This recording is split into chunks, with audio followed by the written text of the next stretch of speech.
Flack math! Give me some math and I'll give you some flack. Flack math!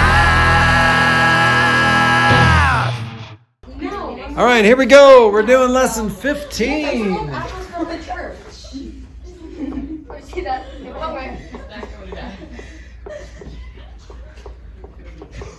Okay, we are going to talk more about fractions.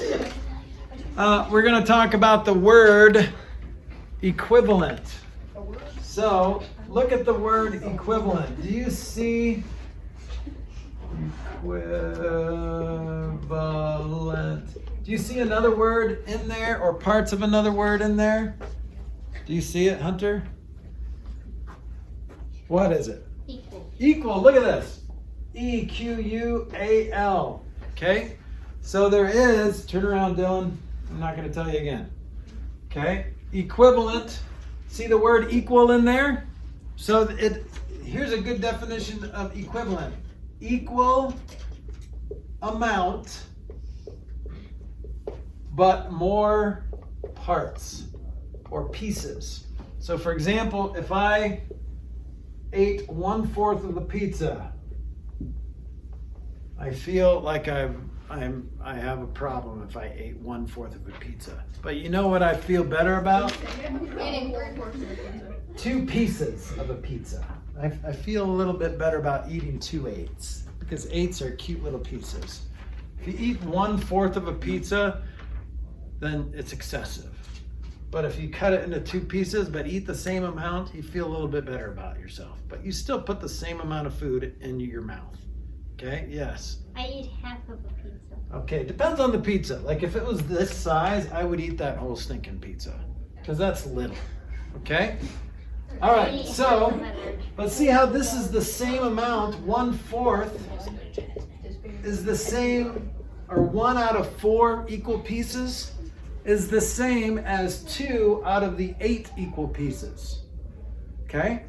So it's the same amount, but more pieces. Did I talk to you about how when we go to a new pizza place, my wife always asks about how many pieces is that? Well, she, bless her heart, you know. Okay, so equivalent means same amount but more parts or more pieces. All right, you're not increasing the value or decreasing the value at all. You're just expanding the fraction. Remember, this means expanding. What happens if you go the opposite way? You can't really uncut a pizza, but if you started with 2 8s and say, well, that's really just 1/4. What did I do to that fraction? Kiara? We divided it. You didn't divide it. What did I do, Grace? Reduced it. Reduced it. Okay, so does that make sense? And I know what you mean by divide. You divided the same thing out of both the top and the bottom. You divide that by 2, divide that by 2. Instead of multiplying both by 2, you can divide both by 2. So this is like the golden rule. Do you guys know the golden rule in life? What's the golden rule? Don't throw people's scrunchies out of the classroom. That you can apply the golden rule to that. Wait, what? How does that work? What's the golden rule? Do you know, Hunter? Never use a crocodile on negative fractions. Yeah, I guess. It's like, Kiara, what's the golden rule? Treat everyone like you wanted. Yeah, do unto others as you would have them do unto you, right? So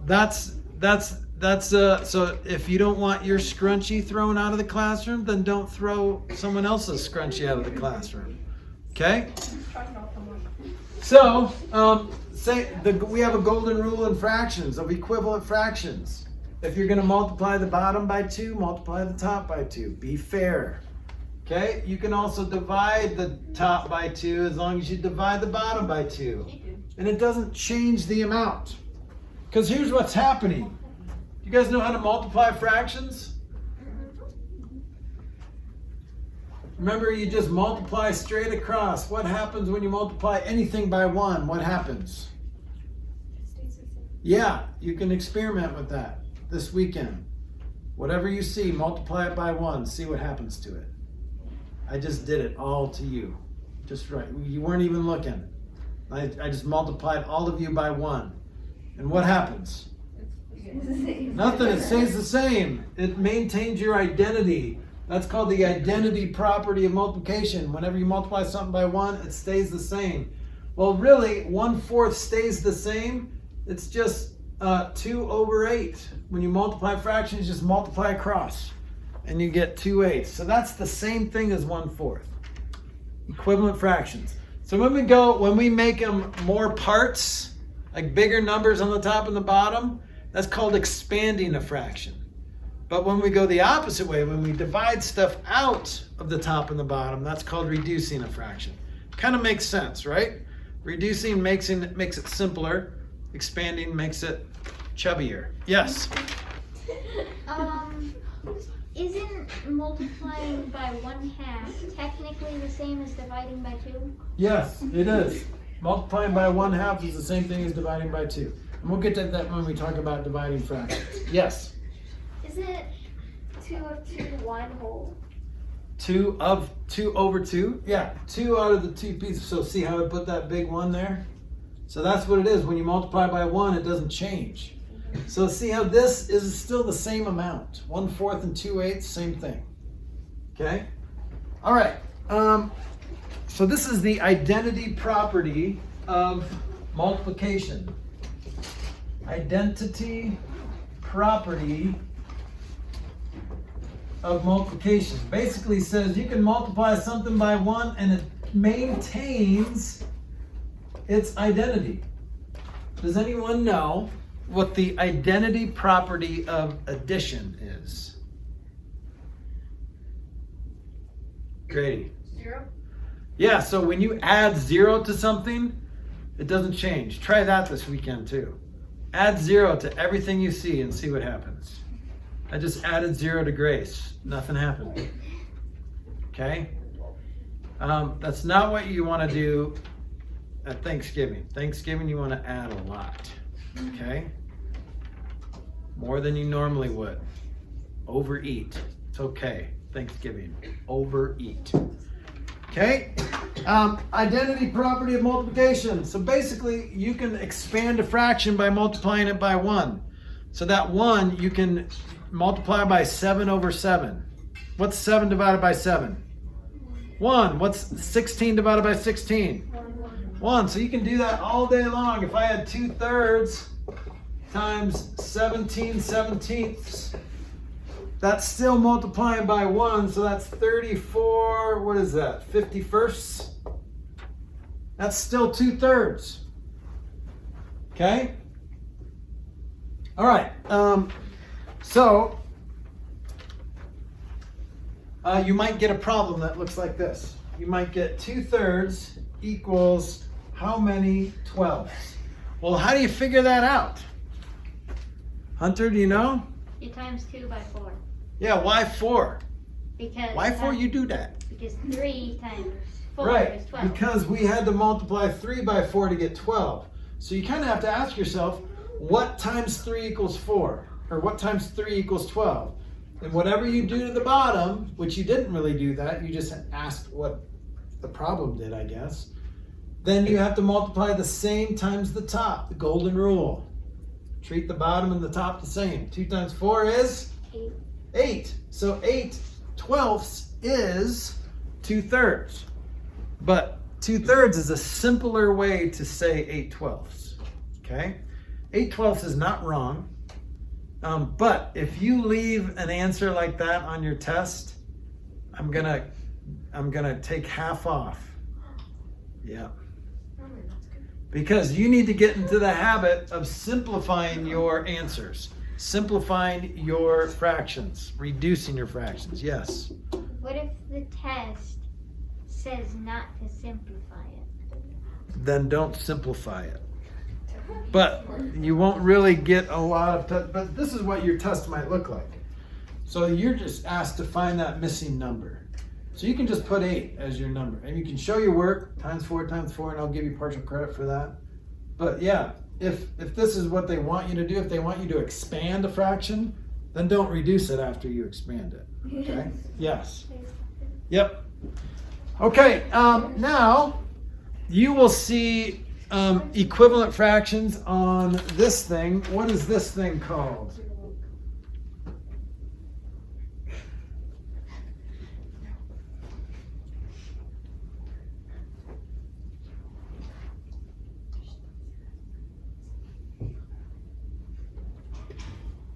What is this thing called? Alert. A ruler. Okay, now, here's what's cool about a ruler is these different lengths here help you see the different fractions. So this one's pretty easy to see. That's 1/2, right? Well, what's this next biggest line? So here's the biggest line is the 1 inch. The next biggest line is 1/2 inch. What's that next biggest line? 1/4 inch. A 1/4. Okay, what about this one here? 1/8. Okay, well, what about this one that's in between a 1/4 and a 1/2? What's that? You guys know? It's a lot. 3/8, because look, here's 1/8, here's 2/8, but do we say 2/8? I mean, you can if you want, but 2/8 is really just 1/4, and then 3/8, 4/8, that makes sense, because 4/8 is 1/2, right? 4 is half of 8. 5/8, 6/8, 7/8, and then if I did one more in between, what's that one called? Hunter? 1/16. A 16th, that's right. And then if I did one more in between, that'd be a 32nd, okay? But usually, most tape measures will only give you 16ths, nothing really smaller than that, okay? So you guys need to know how to read a ruler. So if I had a line, that would, let me fill this in a little bit more here. If I had a line that went from here to here, what is the length of this line? Grace, do you see it? 1 and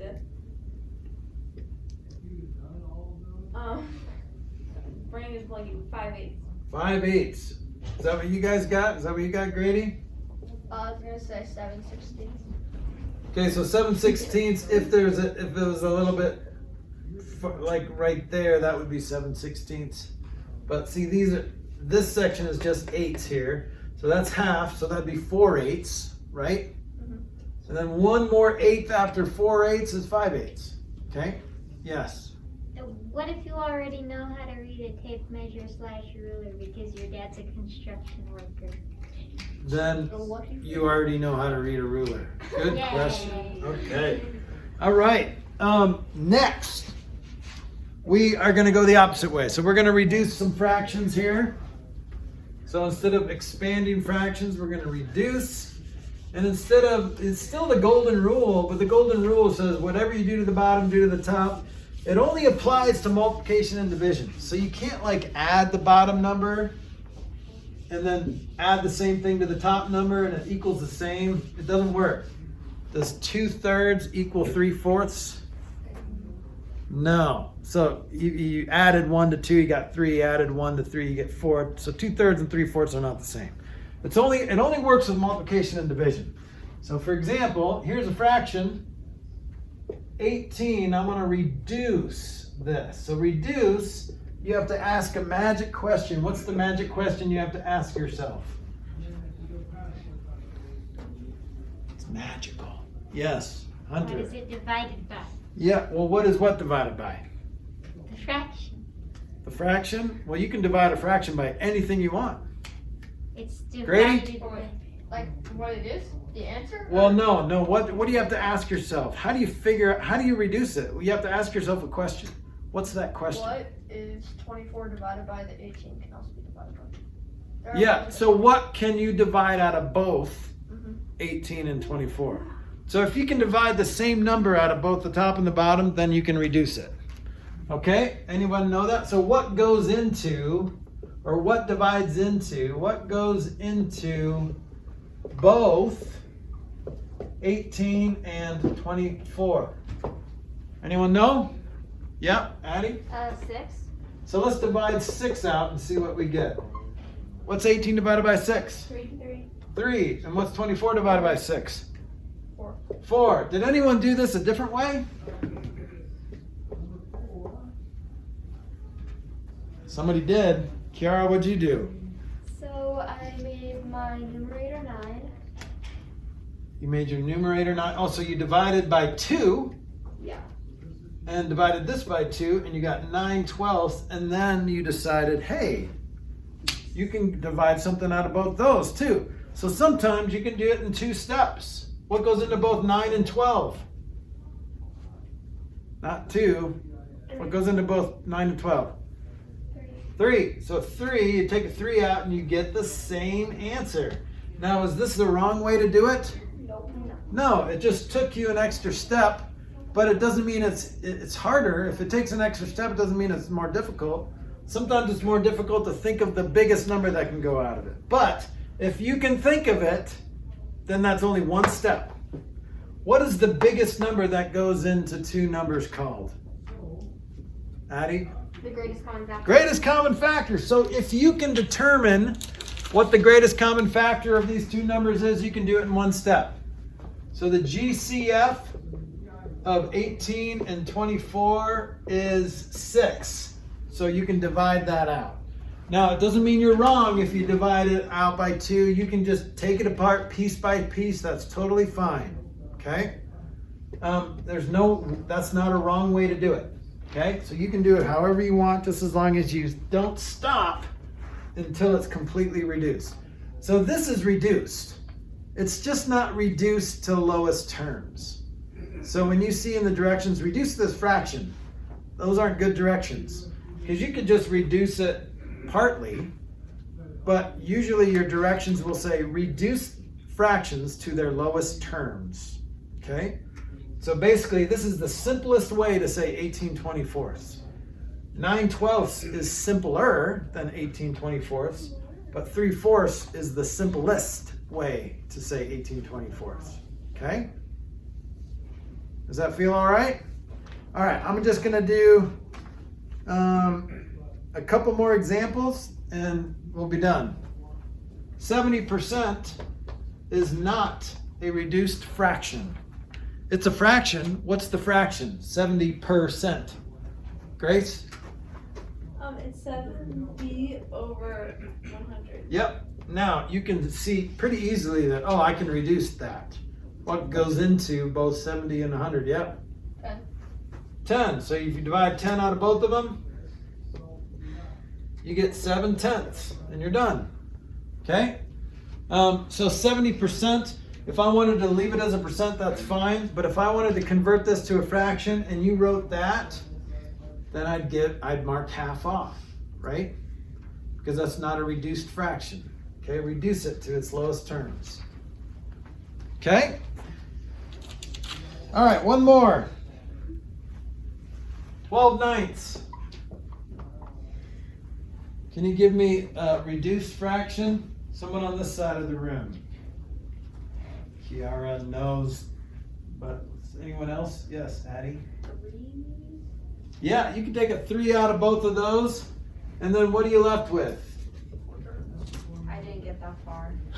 Well, what's 12 divided by 3? 4. 4, and 9 divided by 3 is 3. Is that okay? No. Why not? You have to reduce it and make it a 4. So, let's clarify. This is reduced to its simplest form, but some people would not say it's simplified because why, Kiara? It's supposed to be 1 1/3. It doesn't supposed to be it. You can leave it like this if you want to. It's an improper fraction. Okay, it's an improper fraction, which is fine in most contexts in math, but if you went to Subway and say, can I have 4/3 turkey sandwiches, they would be confused. Okay? What's a better way to say 4/3? 1 and what? 1 and 1/3. Now that is Subway friendly language. Okay? They'll know what to do. Oh, okay. So you want a whole turkey sandwich and then 1/3 of another one. Got it.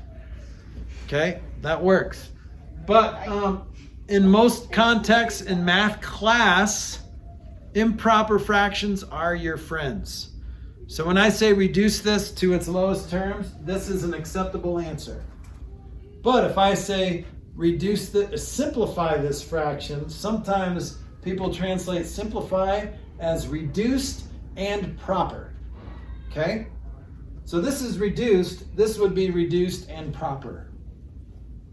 Okay, so the word proper, it's not like improper fractions are very ill-mannered fractions. They don't go around cussing and burping and like doing improper things, all right? There's nothing bad about an improper fraction. That's kind of a weird word, improper. Well, it's still a fraction. And it's a lot easier to work with most of the time than a mixed number. But mixed number are, they're easier to visualize, like with turkey sandwiches, okay? All right, so that's basically it for lesson 15. Let's do lesson 16.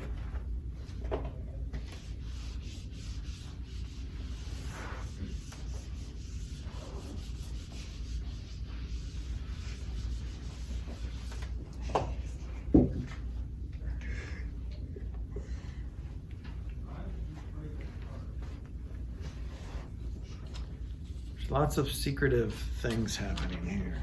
Yeah, I just realized that